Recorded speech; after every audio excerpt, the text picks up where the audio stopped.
Hello, everyone. We are going to start in just a minute. And I'm Kelly Springer, the owner of Kelly's Choice. So just to give you an idea, so we'll wait just a minute and we will get started for tonight's presentation on Kelly's tips for type 2 diabetes prevention.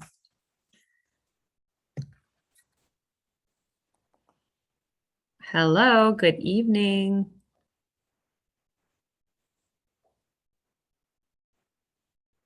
Thanks for being on tonight. We're going to wait just a few minutes and we will get started.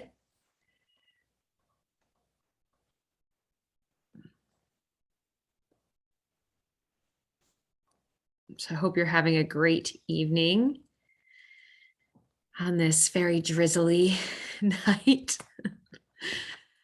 It's kind of gross outside.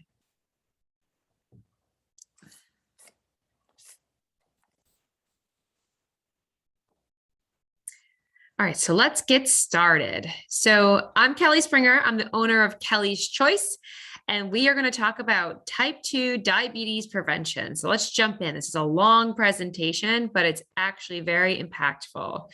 So to get into some of these fast facts, they're kind of depressing, just so you can see here that 29 million people, or 9.3% of the population, have type 2 diabetes. And sadly, that number has been increasing over the past 4 decades. 21 million people are diagnosed, 8.1 million people are undiagnosed, which is even scarier. So we want to make sure people are getting their numbers checked. If you are going to your physician, you want to get your labs checked every single year so we know what's going on. The good news is once we know what those numbers are, we can actually help to reduce them, but it's always good to know your numbers. So if you go to your physician, you want them to check your hemoglobin A1C. That is the #1 test for diabetes. So hemoglobin A1C, to make sure you don't go undiagnosed. And type 2 diabetes is the 7th leading cause of death in the US. All right, so let's get into some diabetes diet and food tips. So it is on the rise, but I did a radio show today, and one of the men on the radio show, his wife was just diagnosed with type 2 diabetes and was absolutely shocked when I told him that type 2 diabetes in most cases is reversible. So I want to give you that power that it is potential to reverse type 2 diabetes.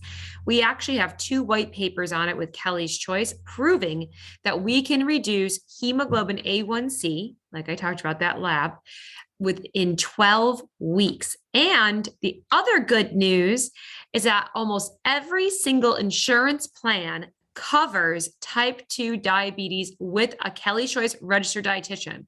So some good pieces of news to put in there. So if you do have type 2 or know someone, have us reach out to our dietitians to help.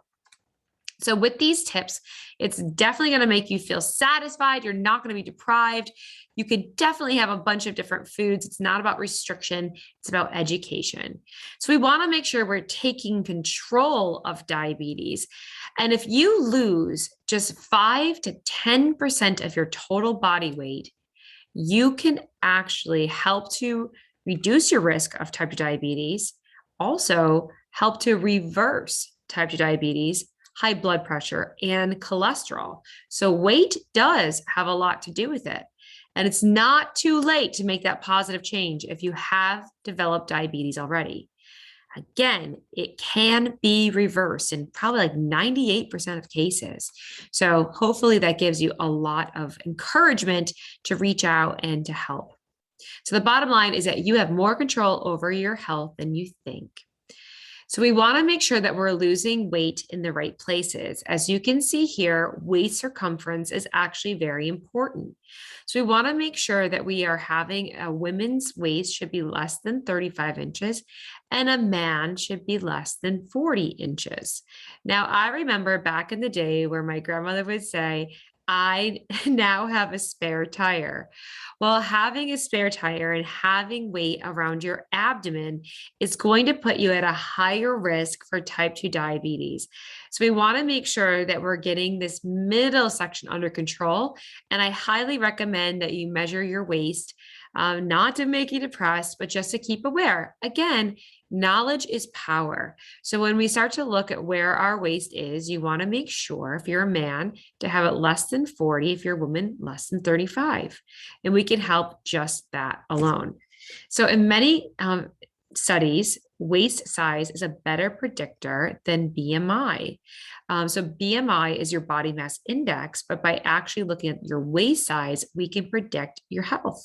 Pretty interesting. And the dangers of sugar belly. So calories that are obtained from fructose are more likely to turn you into an apple or have that spare tire and adding weight around your abdomen. So we want to make sure that we're staying away from any of those highly processed foods. Those are going to store in our abdomen. Okay, so we want to make sure we're staying away from any corn syrup or any of that. Just stay away. So cutting back on sugary foods can mean you can have a slimmer waistline and reduce your risk of type 2 diabetes. So what do you need to know about diabetes and diet? Well, a diabetic diet is simple in the eating plan. So we want to make sure that we're getting high nutrients. As you see here, this white bread is low in nutrients. It's not providing us with fiber. It's not providing us with a lot of B vitamins. It's actually just creating more of that belly fat. So this is a product that we would have a big X and say, not so much. But what we do want to have is foods that are high in nutrients, like whole wheat bread is going to have more fiber and B vitamins. So those will be higher in nutrients. Also low in fat, low in added sugars, and moderate calories. So someone asked me today, they said, so can't anyone do this? I said, yes. But the thing is, not a lot of people know how to put together a meal plan in the way of protein, carbohydrates, fruits, and vegetables. And that's where a registered dietitian can be extremely helpful in putting this all together. Okay. So the only difference when we're talking about type 2 diabetes is that we want to pay more attention to your food choices and to make sure we're getting fiber-rich foods, which we're going to talk about a little bit later on. All right. So these are some myths and facts about diabetes and the diet. What I hear, and a lot of physicians will say this, cut out carbs or cut out sugar. Now, we do want to reduce our sugar intake, but you don't need to cut it out at all costs. Carbohydrates are the number one source of energy in the body.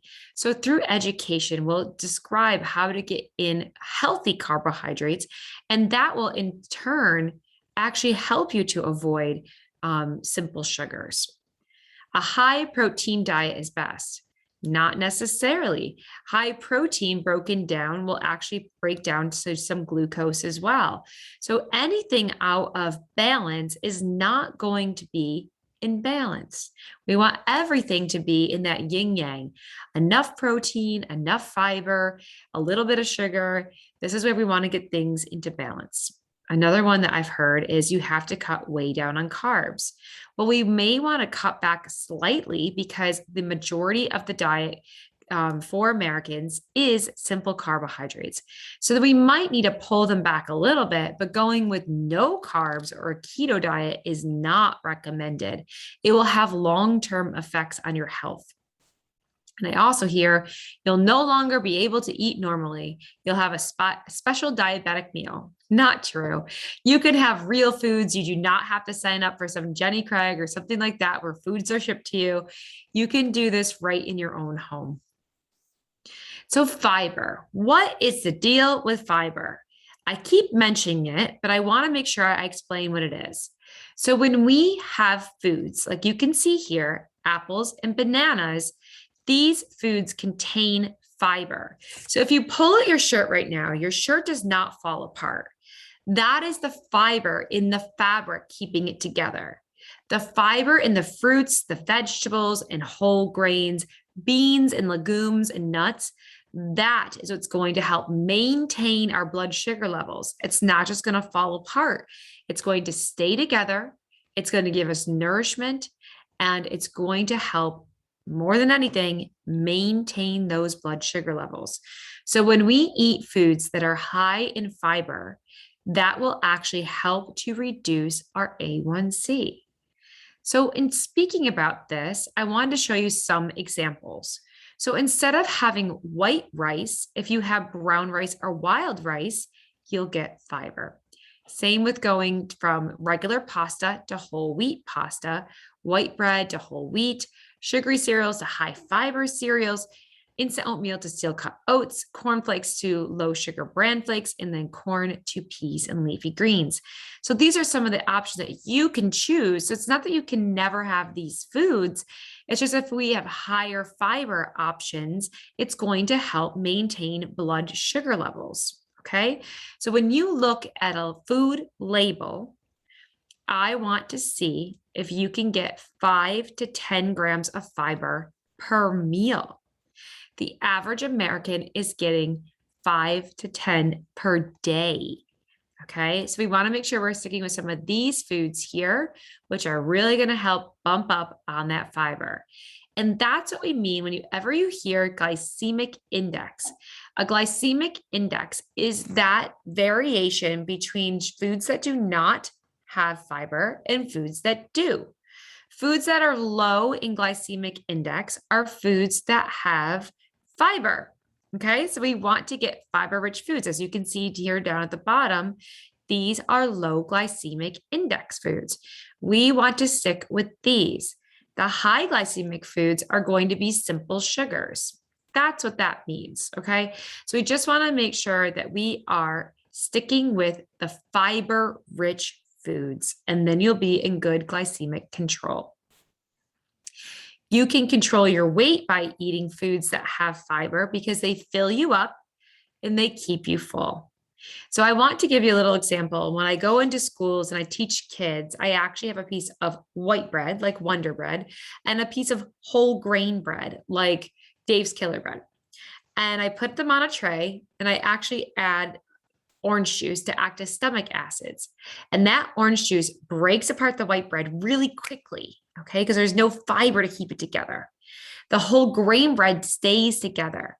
And that's what truly is going to bring down those spikes in your blood sugar levels. And you're not going to crave as many simple sugars. You get off the roller coaster ride of carbohydrates. Okay. So when you have these fiber rich foods, it actually helps you just maintain your satiety longer or fullness longer, and you're less likely to overeat. Hence, this beautiful donut we have here is a simple carbohydrate. You're going to be on a roller coaster ride of sugar and crave even more. So swap out that donut with something that has fiber. The apples right now are delicious. So if we're bringing back carbs a little bit, if we're trying to reduce the amount of simple sugars that we're having, what do we eat? And this is where a lot of my diabetics come in. They're like, I don't know what to do. Now I'm starving because I don't know what to eat or what not to eat. So I'm just starving all the time. Well, we want to make sure we're getting in some healthy fats like nuts and avocados and olive oil. Those are some healthy fats that come from plants.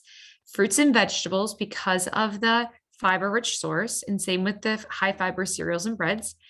Fish and shellfish because it actually has EPA and DHA, which is an omega-3, which helps bring down inflammation, and also high quality protein. And that's why you see eggs here. Eggs are a high quality protein. They are loaded and nutrient dense with iodine and choline and vitamin D, nutrients and vitamins. Eggs truly are one of the perfect food with high protein and nutrients. So when we talk about nutrients dense foods, that's one of them. So what do we want to eat less of? Whenever you see the label say partially hydrogenated fats, we want to avoid those at all costs. Partially hydrogenated fats can actually raise our inflammation levels. Those are trans fats. Trans fats are directly correlated with heart disease. Also, packaged and fast foods, because again, we're going to raise inflammation. White bread, sugary cereals, and refined pastas and rice. So anything basically that is lacking fiber. If it is lacking fiber, remember that white bread, it's going to break up and go into the system very, very quickly. And also processed meats. We want to stick to real food. So I have a funny story that my daughters, when they were little, they wanted me to get bologna. And I said, bologna is a lot of processing. There's not a lot of real meat in it. And we have a cat named Mr. Mittens who eats everything. He loves his turkey and he loves seafood. So I said, how about we have we'll shake on something. I said, how about we bring home this bologna to Mr. Mittens? And if Mr. Mittens eats it, then you can have it too. So we brought it home. I broke it all up. Mr. Mittens smelled it and walked away, and the girls were shocked. But that's where Mr. Mittens knew that that wasn't a real food. We call them frankenfoods in nutrition, and that's something that's processed and put together. So those are foods that we want to avoid because they're not doing our bodies good. So let's be smart about sweets. Of course, you can have some ice cream, but you can see the size here. So when we're talking about eating some of these sweets, share a dessert, have a small portion. You can still enjoy your favorite desserts now and then, but every night having a half a gallon of ice cream, no, the key is moderation. You just need a little bit. Okay. So it's not that you have to eliminate that altogether. It's just we want to be smart and get it in the right portion size. So how do we include sweets in a diabetic friendly diet? Well, berries are my go-to. I love berries and I love pineapple. Those are my two go-tos that are super sweet. So every week in the store, more than once a week, my family is buying raspberries, blueberries, and blackberries. They are absolutely delicious. And yes, once in a while, we put some whipped cream with it or something like that. But for the most part, those berries are so sweet. And even strawberries are so sweet that the cravings actually go away. And you may think I'm crazy, but I'm telling you, if you pick up a package of raspberries or strawberries, you're going to find that sweetness to be unbelievable. It's so good. Plus, when we eat these berries, we're also getting my favorite word, fiber. You're getting fiber. Okay. So getting that fiber and getting these colors of the rainbows, the reds, the blues, and the blacks, and the purples, this is truly going to help to reduce inflammation, heal the body, and also taste delicious. All right. So let's talk about what we get in the way of our beverages. I was at a work site at Solvay Bank. This was a couple of years ago, before COVID. And one of the men in the audience had a Mountain Dew. All right. So I said, let me take a look at that Mountain Dew. We turned it over, and on the back, it said it had 77 grams of sugar. 77 grams. Well, for the average consumer, that doesn't really mean much. So what I did was I went into there's a cafeteria right next door, and I actually got those little plastic spoons and lined them up. There are 19 teaspoons of sugar in one Mountain Dew. 19 spoonfuls of sugar. So this is where, when looking at the man and looking at these spoons, and the whole audience was there, to say, would you ever eat 19 spoonfuls of sugar with your lunch? And that is what we're getting with these sugary beverages. But it can be tricky. I had a lady come up, I was at an AXA event, and she came up with a Minute Maid lemonade, and a man came up with a Pepsi. And I said, let's turn them over and see what's in it. And she said, no, mine's lemonade.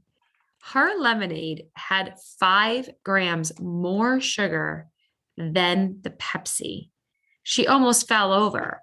So this is where, when we're thinking about smoothies, we're thinking about those yogurt drinks, even all of the juices that are out there, you may be getting more sugar than you think. We want to make sure we're not consuming drinks that contain sugar or artificial sweeteners. So what I highly recommend is getting in some of those seltzers that are natural. There's a ton out there now from Polar, from Wegmans, from where all there's so many. Spindrift is one of my favorite. Those contain no added sugar, and they also don't have artificial sweeteners. So just getting into some flavor, you could add cucumber to your drinks, you could add some raspberries, lots of ways to get in natural, but just make sure to check those labels. You can spot hidden sugars throughout all the foods that we have in America. Fast food meals, sweet drinks, pasta sauces, instant mashed potatoes, low-fat meals, bread, cereals, canned soups, vegetables, margarines, frozen dinners, ketchups. There's a lot of hidden sugars in our foods. Ketchup, as you see there, is basically pure sugar. I know it's delicious. I get it. But just want to make sure that we're only getting a little bit because it's so dense in sugar. Again, you're going to be on the roller coaster ride of glucose. Okay. So making sure we're really watching our condiments and the added sugars that are being put in foods. We want to choose foods wisely. So if you can see here, we have a difference between saturated fat coming from our bacon and unsaturated fat coming from our olive oil. This one will cause some inflammation. This one will decrease inflammation.